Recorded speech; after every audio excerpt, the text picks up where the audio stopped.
Chapter number 7 drug acting on ANS. Student इससे पहले जो हमने चैप्टर किया ड्रग एक्टिंग ऑन सीएनएस है ना, सेंट्रल नर्वस सिस्टम। तो आज का हमारा चैप्टर क्या है? ड्रग एक्टिंग ऑन एएनएस यानी कि ऑटोनोमिक नर्वस सिस्टम। यहाँ नाम से ही देखिए आपको पता चल जा रहा है कि भाई ऑटोनोमिक है यानी कि इनवॉलेंटरी है ना। सबसे पहले हमें पता होना चाहिए क्या कि नर्वस सिस्टम होता क्या है। नर्वस सिस्टम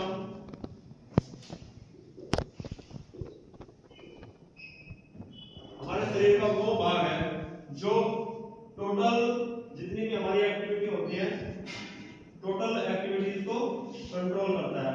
तो इसके पार्ट्स होते हैं दो, पहला सेंट्रल नर्वस सिस्टम और ऑटोनोमिक नर्वस सिस्टम।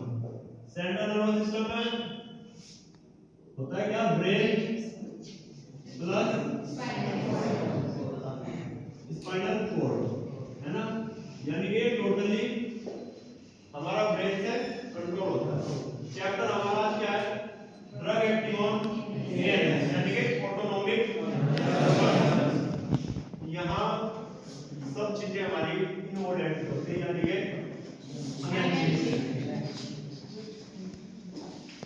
हमारे दिमाग का यहाँ पे कोई कंट्रोल नहीं होगा। चैप्टर का नाम क्या है?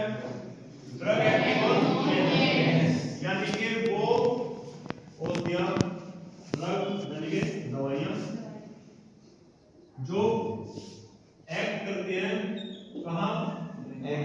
ऑटोनोमिक यानी कि अगर हम इसकी परिभाषा लिखें कि वो दवाइयां जो कार्य करती है कहाँ? ऑटोनोमिक क्या कहलाती है? Drug acting on ANS. अब एएनएस के भी दो पार्ट होते हैं, सिंपैथेटिक और पैरासिम्पैथेटिक। हम इसकी परिभाषा ये भी लिख सकते हैं कि भाई वो दवाइयां जो सिंपैथेटिक और पैरासिम्पैथेटिक नर्वस सिस्टम को,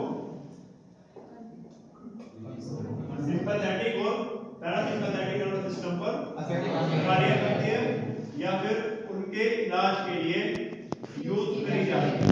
क्या कहलाती है? Drug acting on ANS. अब पता होना चाहिए कि सिंपैथेटिक और पैरासिम्पैथेटिक होती क्या है ना।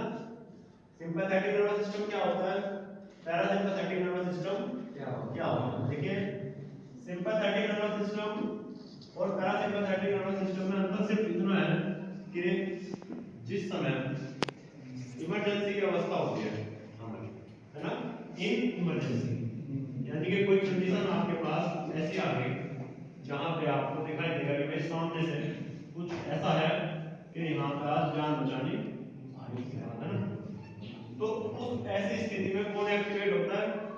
Sympathetic nervous system. Saurabh, autonomic nervous system क्या होता है? सर ऑटोनोमिक नर्वस सिस्टम हमारी इच्छा के अनुसार नहीं होता, हमारी इच्छाओं से बाहर होता है, हमारी इच्छाएं उस पर नहीं चलती, हमारा कंट्रोल नहीं होता यानी कि इनवॉलेंटरी होता है ना। अब मैंने बताया आपको sympathetic nervous system. Sympathetic nervous system बताया ना कि भाई ये इमरजेंसी के दौरान एक्टिवेट होता है। मान लीजिए आपके सामने कहीं से कोई एकदम से कोई बड़ा जानवर ऐसा आ जाए कि भाई आपको दिखाई देगा कि भाई जान नहीं बचेगी, है ना, तो उस स्थिति में आप क्या करोगे? भाई कुछ लोगों का तो दिल की धड़कन इतनी बढ़ जाएगी, हार्ट फेल हो सकता है, लेकिन नहीं होगा क्या? उस समय हमारा सिंपैथेटिक नर्वस सिस्टम एक्टिवेट होगा और ये यहाँ से एक हार्मोन रिलीज करता है एड्रेनालिन, सही है ना। एड्रेनालिन हार्मोन का काम क्या होता है?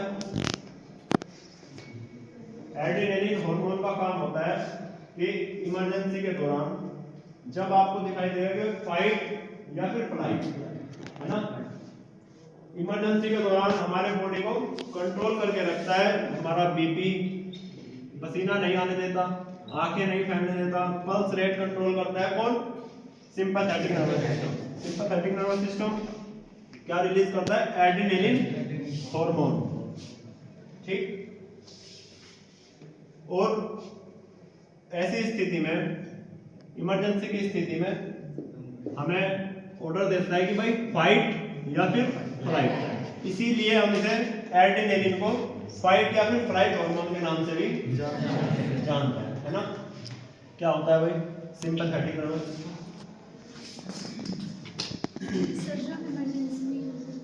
इमरजेंसी के दौरान एक्टिवेट होता है, एक हार्मोन रिलीज करता है, कौन सा?